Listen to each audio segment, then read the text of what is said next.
Hello, welcome to my YouTube channel. It's your sister Annabelle Enes from Zambia. If you're a returning subscriber, I say thank you so much for returning to my channel. And if you're a new subscriber, I say thank you so much for subscribing to this channel. Hope you're going to like the information you'll be getting from this channel. Without wasting your time, today we have a topic, and this topic is TB. TB. So, tuberculosis. We are going to define tuberculosis. We are going to say the signs and symptoms. We are going to say the mode of transmission. We are going to say the pathophysiology of TB. We are going to say the prevention. We are going to do the treatment. And then we are going to do the complication. And that will mark the end of TB. So, let's begin. Like I always say, a definition, you define a definition in your own English, in your own understanding. But two things that you shouldn't forget in this definition is the causative of this condition and the cardinal signs and symptoms to this condition. So I'm going to start with my own definition and include those two, the causative and the cardinal signs and symptoms. So I'll begin. Tuberculosis is the infectious disease caused by a microbacterium tuberculosis, characterized by loss of appetite, cough for more than 2 weeks, night sweats, and loss of appetite. So, tuberculosis is an infectious disease caused by a bacteria called Microbacterium tuberculosis, characterized by loss of weight, coughing for more than 2 weeks, night sweat, and loss of appetite. That is my definition. Mode of transmission. How can you get TB? How can you get TB? So through coughing, someone coughing without even closing their mouth or covering their mouth, someone sneezing, you can get TB. Then singing hallelujah, you can get TB. Yes, you can get TB. Then someone spitting, you can get TB. So those are the mode of transmission through inhaling those bacteria. So types of TB. We have two types of TB. We have the pulmonary TB and extrapulmonary TB. And then we have the also miliary TB, which is caused by Microbacterium TB. So today I'm talking about TB, which is caused by Microbacterium TB. That is a causative organism. So pulmonary TB as the active phase. This active phase is when the bacilli is multiplying rapidly, invading other organs. And then we have the miliary TB, which we'll talk about it alone, but for here the miliary TB, it's in the lungs, but mostly the blood. It's when it enters into the blood, or when the bloodstream, when the blood in the body is also infected with TB. It's called the miliary TB. So, and then we have the latent phase. The latent phase of TB, it's when you have TB, but it's dormant, it's not active, or it's not causing you anything. You don't have any symptoms, you are just asymptomatic. That's a latent phase of TB. And then that's under primary TB or pulmonary TB. Then we have the extrapulmonary TB. So extrapulmonary TB, it's when the TB has affected the other parts of the lungs, or TB of the other parts of the lungs apart from the lungs. Yes. So examples of TB of other parts of the lungs that can be affected with the Microbacterium tuberculosis is the brain, we have the bones, we have the skin, we have the liver, we have the kidney. You can name them. So, away from the types of TB, I said we have the pulmonary TB and extrapulmonary TB. We have the risk factors. What can make you get TB? So, these risk factors, it's when your immunity is low. So immune compromised people are prone to having TB. So immune compromised person, immune compromised is a broad spectrum, so we are going to break it down a bit. So we're going to say people with HIV people are at risk of getting TB. And then we have alcoholism, because alcoholism they are prone to TB because their body, people who takes alcohol mostly, they rarely eat, so their immunity is suppressed due to alcohol, therefore they are prone to have TB. Then we have immunosuppressed drugs like corticosteroids. Yes, there are drugs that lowers your immunity, so those drugs can predispose you to have TB. And then we have diabetes mellitus, which we'll talk about, I think, in the next video. This diabetes mellitus can cause you to have, can predispose you to have TB. Then we have health workers. Health workers. So doctors, nurses, lab technicians, these are at high risk of having TB because they, like for health nurses and doctors, they see patients with TB which is not yet confirmed, so they are at high risk. And then the lab tech, they for when doing those examination, examine the sputum, they are at high risk of having TB. So we are going to talk about the pathophysiology. So I've defined this pathophysiology in a very simple way that can make you to remember. If it came in an exam, you don't need to leave that 20 marks, please. So I've summarized it in a very short way, but I encourage you to go and read through what your lecturers gave you and research more from other books so that you can have a very good idea. But I'm going to read through what I've written here. So I begin. In a primary TB, the pathophysiology is following inhalation of Mycobacterium tuberculosis in the body. The bacilli reaches the lungs and lodges itself in the lung parenchyma. There it will be recognized by the lung, it will be recognized and engulfed by the macrophages in the lungs. And when they are engulfed by macrophages, it will form a capsule. This occurs within 3 weeks of infection. Inside the capsule, the bacilli survives and continues to multiply. So when the immunity of someone is lowered or suppressed by other infections, the capsule breaks and releases the bacilli into the lungs and other parts of the body. The bacilli in the lungs will cause inflammation, which will cause difficulty in breathing. When there is break in the alveoli, the patient will present with this blood-stained sputum, and the bacilli is spreading into the other lungs, into the other body. Through the bloodstream, the patient will present with fever, night sweat due to the bacilli in the lungs, fever, night sweat, and cough due to the bacilli in the body. So secondary TB, it's due to the reinfection of Mycobacterium in the body, or activation of the dormant bacilli in the body, which will cause the secondary TB. So let me explain, because on secondary TB I've not written anything seriously. So what happens is, when you inhale your Mycobacterium tuberculosis, it will go into the lung. When it reaches the lung, it will lodge somewhere, but in the lobe of the lung.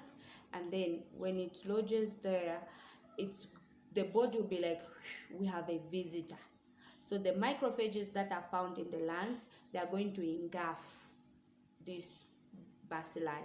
So contrast to other organisms, the bacilli will survive even in a capsule of macrophages. So the macrophages will engulf, forming a capsule, and the virus, the bacteria will survive in the capsule, and it will continue multiplying in the capsule.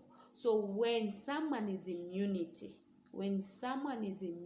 is lowered or compromised due to other infection, this capsule will break or it will burst out. When it bursts out, it's going to release more and more Mycobacterium tuberculosis, more and more bacilli. These more and more bacilli, they are going to eat up the lung. The inflammation will take place in the lungs, which will lead to the lung swelling. This inflammation in the lungs will cause pain, will cause difficulty in breathing. That's how the difficulty in breathing comes up. It's because the lung is swollen and there's inflammation process. I know we'll do inflammation as a topic on its own. So due to inflammation, the lung will be swelling, causing difficulties in breathing. So when the bacilli continue spreading to other parts of the body, there will be fever, there will be chills, there will be loss of weight. Loss of weight comes due to loss of appetite. So this bacilli will also cause loss of appetite, which will lead to loss of weight.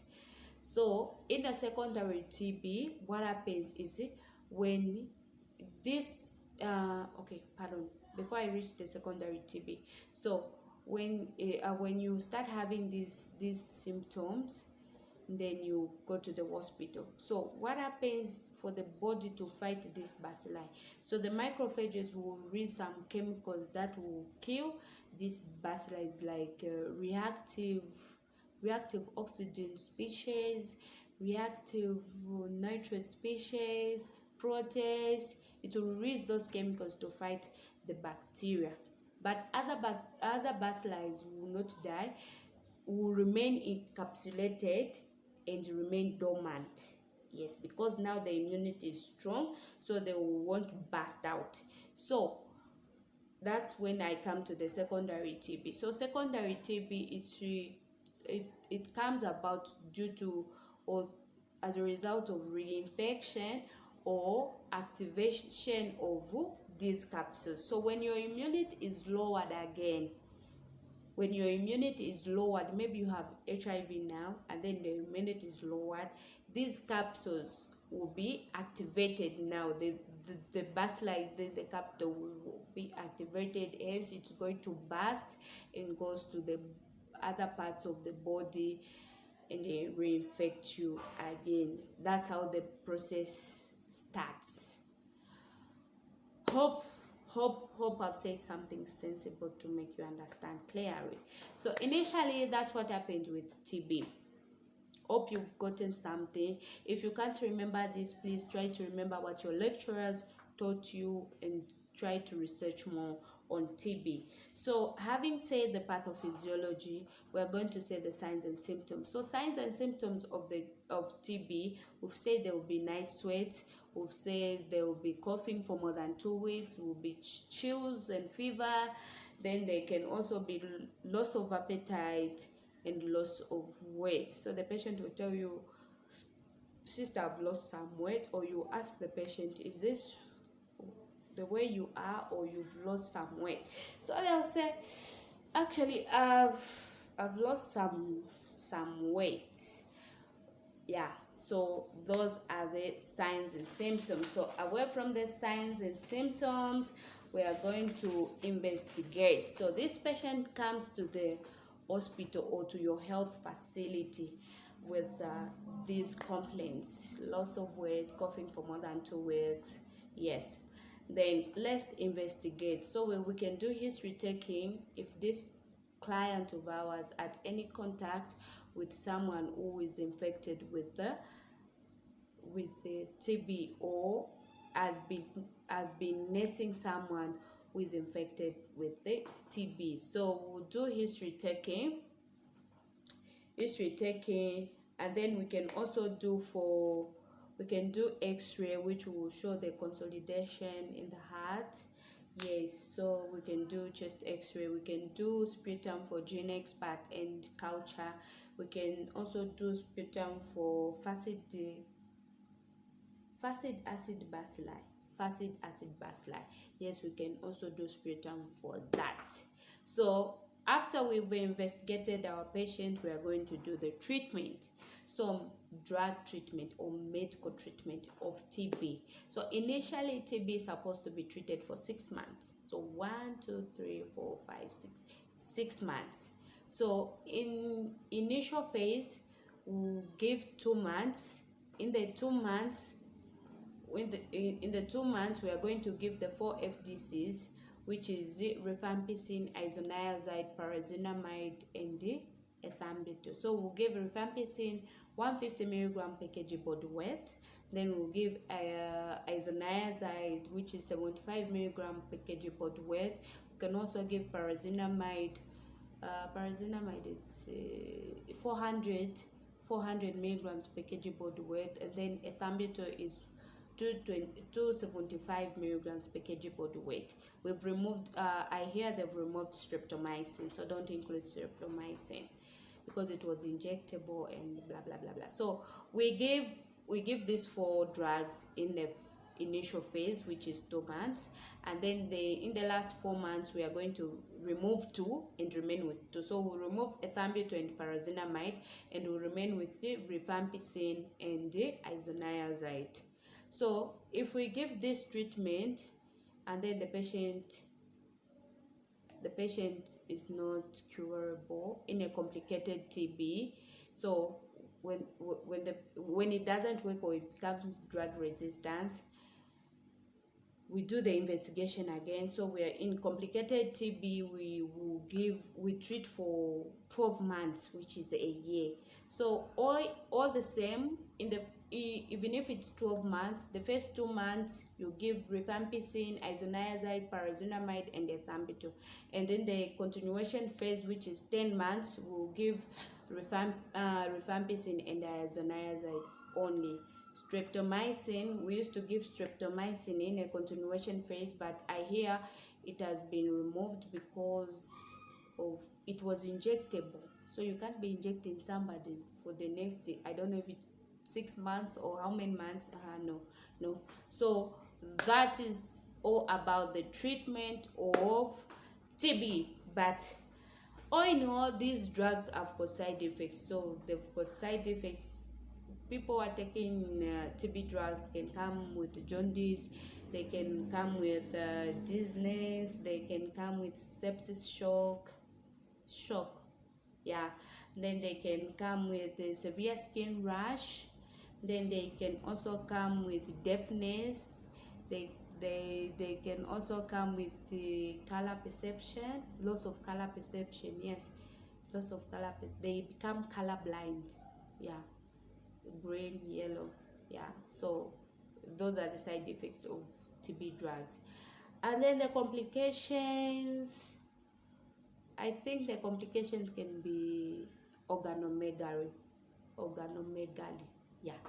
So TB will destroy a lot of organs, and when left untreated, it can even cause death. Yes, it can also cause death.